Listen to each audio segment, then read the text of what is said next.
Senate Republicans say their tax plan will benefit 96% of Minnesota taxpayers and half will see tax relief.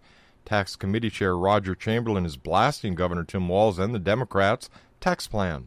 To raise taxes in this state, which is already high taxed, is nothing more than a wet blanket and saying get out of town. Chamberlain cites a new Department of Revenue study and says Walz's plan would hurt middle and hard-working Minnesotans the most. Walz counters.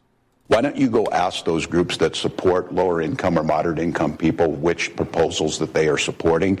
And I think you're going to see overwhelmingly the things that we're paying for with some of these revenues are the things that are going to make the biggest impact.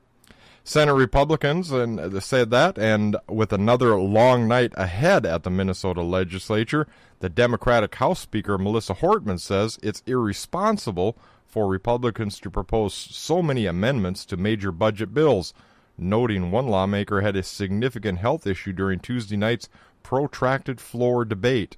We have a lot of people whose health doesn't do well after 19-hour days, consecutive 24-hour days.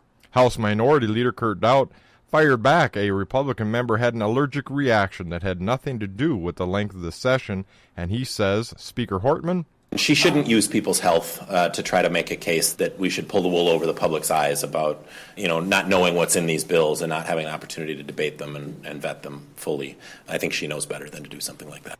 The Minnesota Senate last night passed a $3.3 billion higher education budget bill with a $100 million increase in funding for public colleges and universities.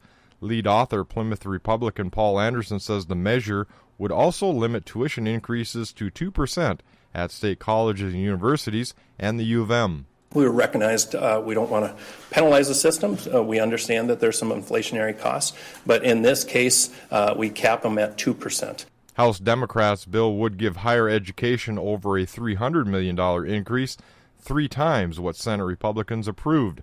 The two sides must hammer out a compromise in end-of-session budget negotiations, which begin soon.